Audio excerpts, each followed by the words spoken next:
I am very excited to bring our next presenter. The topic is near and dear to my heart, scope. This presenter was heavily involved in the past 2 years of our activities as a participant and as a contributor.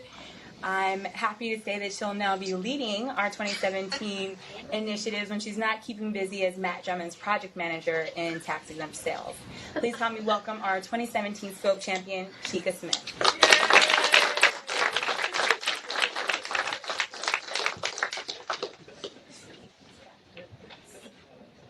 Hi, guys. Hi. Okay, so as Susan kind of introduced for me, I am happy to be here today. I'm going to be sharing the scope survey scores that we have for the 2016 survey, as well as I'll also be sharing the 2017 initiatives and activities that we have planned for you guys. As Susan said, this is my first year, so I'm pretty excited because I do have some very exciting news. So, to start out, we had 100% participation within the scope survey this year, which is excellent. So, thank you to everyone for participating. Thank you to the leadership teams for really pushing it. The emails, that kind of strong-arm some of the RDPs to make sure that they participated. But at the end of the day, we got it done. I just want to briefly just kind of let you guys know it's really important for you to participate.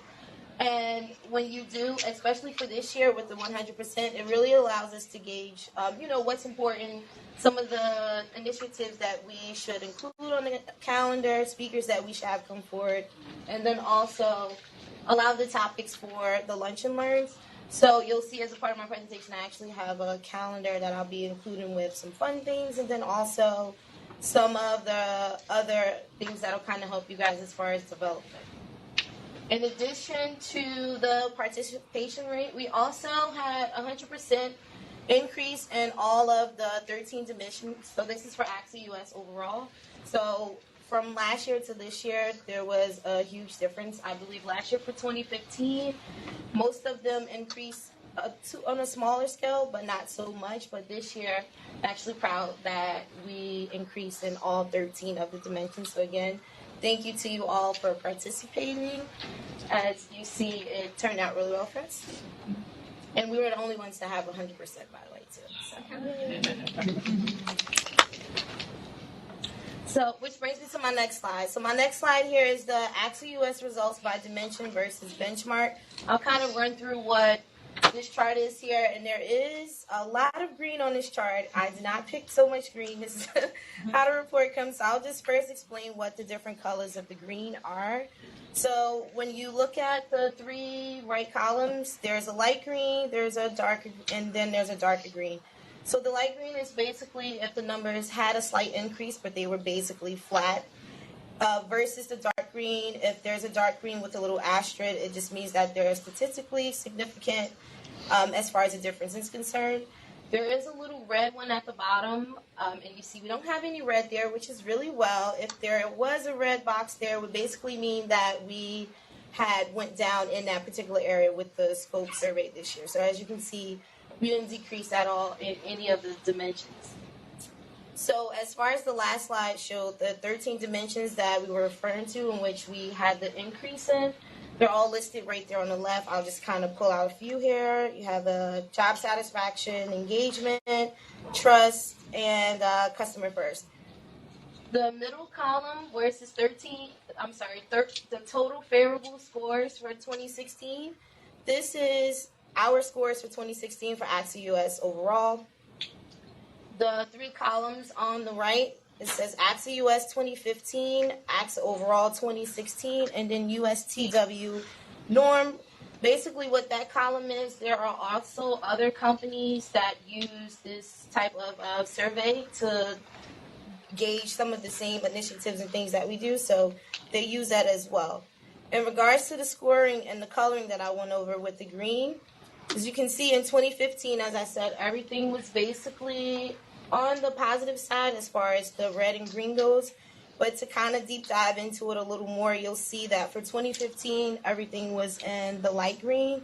versus 2016, in which everything is in dark green with the asterisk, which means that significantly for 2016, all of the dimensions and all of the questions that fit inside of them, we had a huge increase in all of them. I think that a big major part of that was because everyone participated.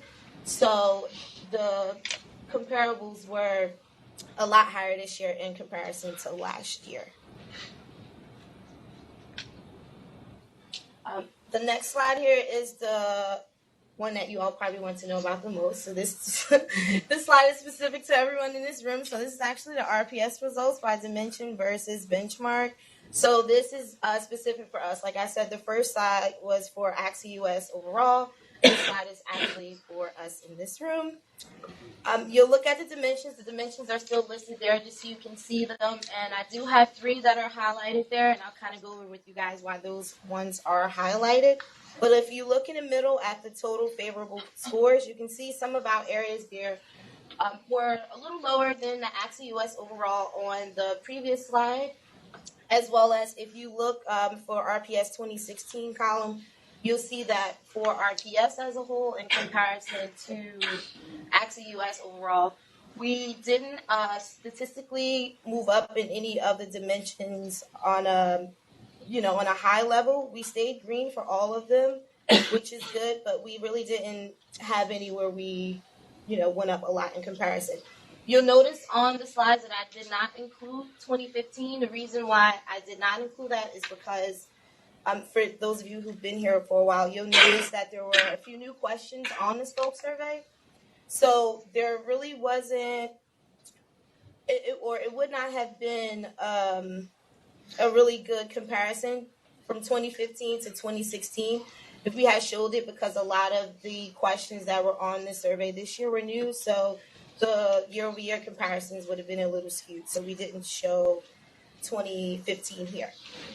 As far as the 3 highlighted dimensions, leadership, customer first, and development, the great thing with the scope surveys, when you're taking these questions, I think it was maybe about 80 questions or so this year. So you don't see it on the end when you're taking it, but each of the questions actually fall into one of these 13 dimensions here. So what we were able to do was, out of those questions, once they grouped them, we were able to actually see within the groupings which ones where maybe the scores fluctuated a little bit, whether it went up a lot or if it went down. And basically what we did was, based on that, we were able to pick the 3 areas where we showed the most change. And as a result, we're going to use these as our 3 that we're going to work on for our 2017 initiatives and activities. And then also, too, as Kevin had mentioned earlier before I came, with the participation with the different one-on-one meetings that I had. I know I did a call, had some technical difficulties with the room that we used, but the different team meetings that we had, based on the feedback that I received from those, the majority of the feedback was within these 3 areas as well: leadership, customer first, and development. And so we just kind of came to a consensus that those were the 3 areas that we needed to focus on the most. And so because of that, the next slide that I have here, and I'm going to just bring up the different things that we have going on throughout the months. The retirement plan services calendar. So basically what we did was based on those 3 categories that we had, we built out this calendar to kind of include things that would help you guys with professional development, because that was a really big one. Leadership, we wanted to work more on having a more visible leadership team and trying to kind of include those guys in a lot of the different things that we do. And just kind of keeping in mind that we do have the RFP team that's in Syracuse. We have people that's in 1290. And then also those of us that are here in JC. And then also with the work from home schedules, we wanted to try to come up with some different things that we can do that can include everyone, as well as give everyone the opportunity to kind of maybe work with someone in a different area that you may not have had contact with, throughout your workday. So the first thing that we're going to have in April is actually coming up really soon. You'll all receive email on it once we confirm the date. The first initiative that we're having is a career navigation lunch and learn that's actually going to be held by our new HR business partners. So this is an opportunity for you guys to come out. If you are looking for ways to develop within your band, if you want to know how to grow within your band, if you're looking for, classes, training, anything like that, this is the opportunity we can ask questions and just kind of figure out how you can develop yourself more.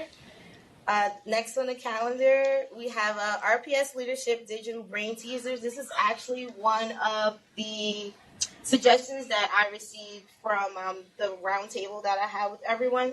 So basically what we found out was that most times when we all come together is usually like today for town hall. And outside of that, you usually don't get to see everyone else. So what we're going to do with this one is it's going to be more on the digital side. We'll send out like a sign-up sheet. You put your name on it. And based on who signs up, we'll kind of pair people together from the different areas. So, for example, you can have Leslie, who's on the RFP team from Syracuse. You can have Jill from JC. And then you can have Di from 1290. And all three of you guys will be on the team. What we're going to try to do is include the leadership team to try to have them come up with a brain teaser. It can be product specific. It can be specific to, a question that a wholesaler might have put together, something in the field.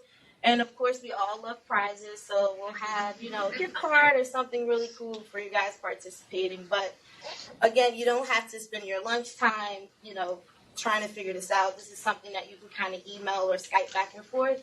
And then it's still, again, it gives you an opportunity to work with others that you would not have usually been able to.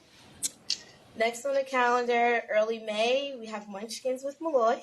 So this would be your opportunity. What we wanted to do was try to grab Kevin as many days as we could when he was here in JC to kind of, answer questions and even, maybe participate in a lunch and learn. So this is one of the dates that we have. So you'll be able to come by and have Munchkins with Kevin. Okay, so that's nothing to do with my kids then. No, kids are all yours. And then, of course, for June, we have Town Hall and Office Olympics, which we all love. So look out for that. We'll also have another lunch and learn towards the end of June. We'll take July off because most people are on holiday. And then you'll see we have the L&D Digital Resources Learning. Basically, what we're going to be doing with that when we learned that learning and development, there are, I think, 420 plus classes available on one for you to take, which ranges from PowerPoint, Excel, project management, and they're all actually there. You can take them, you can take tests, you can grade yourself, write papers. It's really awesome. And Judge Meyer Rice faces, and people did not know those things were available. So what we're going to do is on the months where you see it says L&D Digital Resource Learning, we're going to kind of highlight a class or a course that's available, give you the information, share the link, so that way if it's something that you're interested in participating in, you can take advantage of that. We'll have another lunch and learn in September once everyone returns, maybe like how to get back into work after vacation topic, something like that. And again, you'll see a repeat on the RPS Leadership Digital Brain Teasers, the L&D Digital Resource Learning, and then finally we'll wrap up in December with our Town Hall and RPS Holiday Party. So again, I am very excited for this year. You see we have a lot of new things on the calendar.